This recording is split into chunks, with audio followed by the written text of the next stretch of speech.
Imagine living a life where every glance, every word, every unexpected twist owns a piece of you. One stray comment from a stranger ruins your day. A missed opportunity haunts you for weeks. Happiness feels fleeting, always at the mercy of what others say or what circumstances allow. You smile when the world permits it. You suffer when it doesn't. Each moment feels like a battle you never chose to fight. Most people exist inside this invisible prison, believing the only escape is somehow controlling everything around them. But control remains elusive. They wake up, try harder, guard themselves more carefully, yet somehow, life still manages to break through. Deep inside, a restless question lingers. Why does it always feel like life is happening to me, not through me? Later in this journey, you'll discover the exact realization Carl Jung uncovered, a truth so simple and so devastatingly powerful that it shatters the prison walls most never even see. But before that, a quiet warning. Most who hear it will look away. Most will cling to the old chains because they're familiar. If you're still here by the end, it means you weren't born for mediocrity. You're here to remember what true mastery feels like. The world pulls its strings relentlessly, and most people, unaware, dance in perfect rhythm. A stranger's harsh word derails an entire afternoon. A minor inconvenience inflames rage. A glance, a delay, a disruption, each becomes a spark that ignites internal chaos. Life, for many, feels like an endless series of emotional battles, where every moment demands defense, justification, or surrender. Each reaction happens so swiftly, so automatically, that few ever pause long enough to ask, who is really in control here? Carl Jung exposed the uncomfortable truth hidden beneath this endless reactivity. Most people are not reacting to life itself, but to the unseen, unhealed parts of their own psyche. Every insult that stings, every failure that bruises, every rejection that spirals into despair. None are invaders from the outside. They are messengers pointing inward, revealing wounds still festering in the shadows. As Jung understood, if a word has the power to wound, it is only because a part of you already fears it might be true. The external world becomes a stage where unconscious beliefs, insecurities, and forgotten fears are endlessly projected, acted out, and mistaken for reality. The streets, the offices, the homes of the world are filled with marionettes reacting on cue, believing they are responding to life when they are only responding to their own reflection. Yet there is another path, a quieter, rarer one. Those who awaken no longer scramble to control the outside. They no longer mistake noise for truth. Instead, they recognize the source of power has always been within. They move through the chaos without being owned by it. They stop needing the world to behave in order to feel peace. They stop giving away their energy with every passing storm. They have stepped onto a higher plane, and every moment you remain here, absorbing these insights, you move closer to stepping onto it yourself. Beneath every emotional surge, behind every sharp reaction, something ancient stirs. It is not the world that wounds you. It is the hidden self, the shadow, quietly calling out from the depths. Carl Jung named this confrontation shadow work, the courageous journey into the unseen corners of the psyche. Few dare to walk this path, for it demands a ruthless honesty that terrifies the ego. Yet every pang of jealousy, every surge of rage, every well of sadness is a breadcrumb, leading you not away from yourself, but directly toward the places that have long been abandoned. Life, when seen through Jung's lens, ceases to be an enemy and becomes a perfect, brutal mirror. The anger you direct at others, the judgments you harbor, the fears that paralyze you, none are imports from outside. They are reflections of battles raging within. Imagine standing before a mirror, fists clenched, demanding that the reflections smile while you scowl. Absurd. Yet this is the unconscious theater most people perform daily. They rage against the world, blaming fate, others, circumstances, never realizing that the turbulence they experience has been echoing from their own unexamined mind all along. Later, you will understand why mastery over the mirror is not just a psychological trick, but the very foundation of emotional sovereignty. Those who refuse to look remain shackled, forced to relive the same painful lessons under different disguises, chasing peace in a world that can never provide it. But those few who turn inward, who dare to meet their own shadow without flinching, find that the outside world loses its power to wound them. No longer prisoners of reflection, they move freely, untouchable, because they have claimed dominion over the only battlefield that ever mattered. At the very root of human suffering lies a desperate illusion, the belief that peace can be secured by controlling the outside world.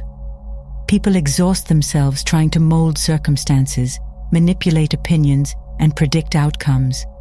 They cling tightly to expectations, believing that if they can just force life to cooperate, happiness will finally be theirs. Yet the harder they grip, the more life slips through their fingers. It is like a man standing at the shoreline, fists clenched, screaming at the rising tide to retreat, an effort both heartbreaking and utterly futile. The ocean moves by its own laws, and so does life. Carl Jung saw through this illusion with profound clarity. Events, he taught, are inherently neutral. They do not carry intrinsic meaning. The mind assigns meaning based on hidden narratives, beliefs, and fears. Two individuals might endure the same heartbreak, the same failure, or the same betrayal. Yet their realities split into entirely different worlds. One collapses, convinced the universe has turned against them. The other sees an opening, a summons to evolve beyond who they were. The world remains the same. It is perception alone that carves reality into either prison or liberation. Meaning is not found in the event. It is forged in the mind's quiet, unseen workshops. Picture again the man at the tide. His fists slam into the waves, his voice lost against the roaring surf. He exhausts himself, grows bitter, and blames the sea. Now picture another, standing in the same water, but instead of fighting, he watches, learns the rhythm, and lets the current carry him to distant shores. The ocean hasn't changed, only the response has. Jung's insight is not merely an observation, it is a doorway to freedom. When you stop trying to master life and begin mastering the lens through which you see it, the entire fabric of existence reweaves itself around you.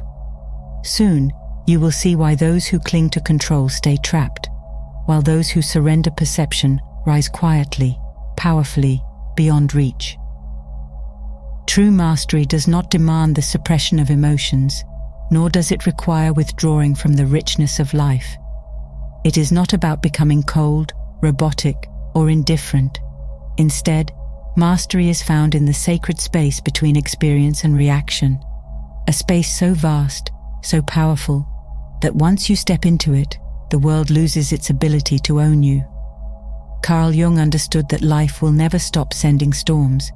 People will criticize, plans will fail, circumstances will turn unexpectedly. Yet mastery is not stopping the storms. It is becoming the sky, vast, unwavering, untouched by the tempests that pass through its endless expanse. Jung revealed that emotional reactivity is born when your sense of self clings to fragile illusions. The need to be admired, the need to succeed, the need to be affirmed by others. These needs act as hooks, giving the world strings to pull you with. Strip them away, and what remains is something the world cannot touch. You are not the insults hurled at you, not the failures that temporarily block your path, not the betrayals that sting your heart. You are the open sky above them all, the silent witness to the ever-changing weather. The storm howls, the lightning flashes, but none of it leaves a mark upon the sky. So too, when you remember who you are beyond the illusions, life's chaos loses its claws. And here lies the beautiful paradox. The very moment you release the desperate chase for approval, it often finds you. The second you stop fearing failure, the path clears effortlessly before you. When you no longer resist the rhythm of life, opportunities begin to flow to you, as if drawn by some invisible force. Detachment, far from being a withdrawal, becomes the ultimate form of engagement, not with hopes chained to outcomes, but with a presence so rooted that nothing outside can topple it.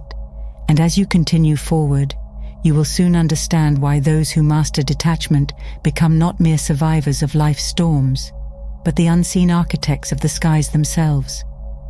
Mastering detachment is not a one-time realization. It's a discipline, built through small daily victories. Once the illusion of control fades and emotional hooks loosen, a deeper challenge appears. How do you stay anchored when the world keeps testing you? The answer lies in real-time self-awareness, the quiet practice of noticing yourself before old patterns regain control. Without this awareness, even the clearest insights dissolve into memory. Carl Jung spoke to this practice with piercing clarity. Everything that irritates us about others can lead us to an understanding of ourselves. Mastery demands catching the reaction as it rises, recognizing the spark before it becomes a fire. Every encounter is a practice ground, an insult, a setback, a rejection. None require suppression. They invite presence. It is standing firm in the eye of emotional storms, witnessing their force without mistaking it for your identity. Few commit to this path. Most are swept away without noticing. But you are here to rise above the ordinary. Mastery begins the moment you pause, when you catch yourself mid-reaction and choose observation over submission. It is not coldness, it is sovereignty. Each moment of awareness chisels away illusion, revealing the strength that has quietly awaited your recognition. As reactive patterns dissolve, a quiet transformation begins. The world that once seemed hostile now becomes neutral, even malleable. Without the desperate hunger for validation, others instinctively respect your space. Without the fear of failure, opportunities approach with ease. Without attachment to outcomes, joy blooms from within. Carl Jung understood that true power is not domination, but sovereignty. It's not control over others, but complete authorship over yourself. It's the realization that nothing, no insult, no failure, no rejection, ever had real power. It was always the mind's interpretation that forged the chains. Master your mind, and chaos loses its grip. Master your perception, and trials become teachers. Master your reactions, and the world itself bends around your energy. As you cross the threshold of understanding Jung's greatest insight, a simple truth unfolds. You were never meant to be a puppet. You were always meant to pull the strings.